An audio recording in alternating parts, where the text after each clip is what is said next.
Anyone that's here has had a chance to have a look about already will not have been failed to have been impressed by the setup that we have here down at the farm at Dumfries House. But as you know, the farm here is probably just a part of the story at Dumfries House. There is, of course, the great building itself over in the trees over here, and as we all know, it is a very dear project to His Royal Highness the Duke of Rothesay. And when we first thought about having Scotsheep here, we had hoped dearly that His Royal Highness would manage to come here and join us, which would really fulfil our dream here for Scotsheep 2012. But as I've been here over the last few months, I've now realised that we have actually all become part of the Duke of Rothesay's dream for Dumfries House. By just being here today, we're bringing life and vitality to the area, and by gum, it is working. And everybody in the surrounding area, I'm sure, is greatly indebted to Your Royal Highness for the work that's going on at Dumfries House.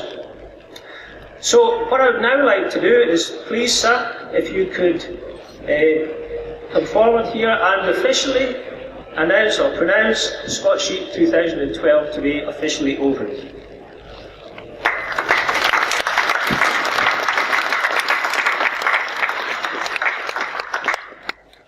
Well, ladies and gentlemen, I must say I'm incredibly proud that the Dumfries House Trust has been able to host Scotsheep 2012 here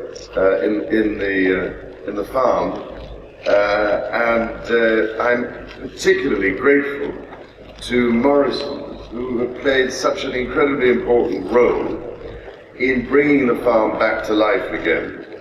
You should have seen it 5 years ago when I first arrived, and the fact that they have got involved has made an enormous difference to the whole place, and restoring the farmland, the grassland, putting up new buildings, ensuring we have cattle and sheep again. And I'm thrilled that we have Shorthorns and Aberdeen Angus and Scotch mules. And that is an enormously encouraging part of the venture as far as I'm concerned.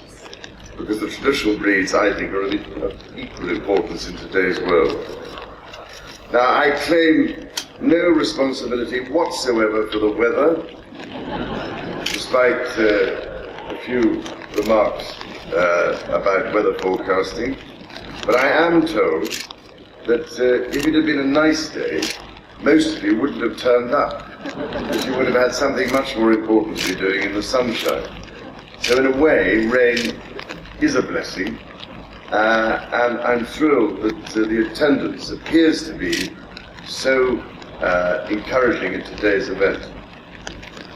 I know that so many sheep farmers have an incredibly difficult time, as so many other farmers do generally, particularly those in the uplands, those who are farming in the hills.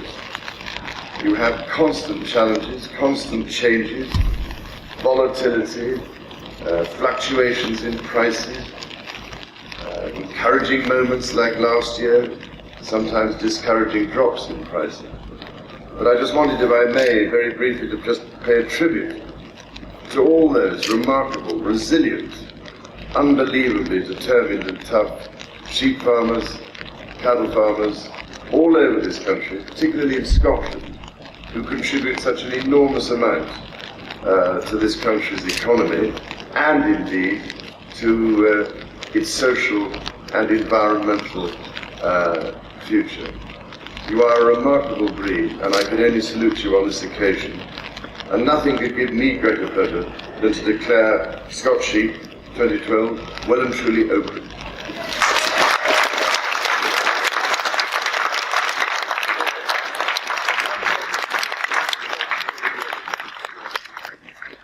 Thank you very much, Your Royal Highness. We have one more task to perform before His Royal Highness is allowed to leave the stage. We have to present the Scottish Region Silver winner for 2012. This is to a person who has made an outstanding contribution to farming, sheep farming in general throughout his life, probably. And he's someone who will be known to, I guess, everybody here. This was to be a surprise for him, so I dearly hope that he's in the crowd somewhere and somebody's made sure he's about. The winner this year is Jimmy Frame. It's Jimmy Warwick. I've got his Sunday title here written here, and it's James Frame Warwick. But he's better known as Jimmy Warwick. This year's, he's from Sandilands Farm at Lanark. He's held positions of president in area young farmers clubs, National Farmers Union, and agricultural shows in southwest of Scotland, and served as director of the Royal Highland Agricultural Society of Scotland as deputy chief steward and also chairman of the Public Relations and Education Committee. He is the founder member and chairman and director and judge of the Texel Sheep Society, and in 2004 he was elected chairman of the Royal Highland Educational Trust, an organisation currently organising farm visits and school talks for 50,000 children throughout Scotland. 4 years ago, to raise funds for the Royal Highland Education Trust, he climbed Britain's highest mountain, Ben Nevis, thus raising £5,000. One of Jimmy's main attributes is his development of youngsters, spending countless unpaid hours with the Royal Highland Education Trust, training young farmers in the art of stock judging, showing skills, drama and speech making. He regularly talks to rural groups explaining farmers' ways and hosts many farm visits. He was instrumental in the introduction of the young handlers classes at agricultural shows.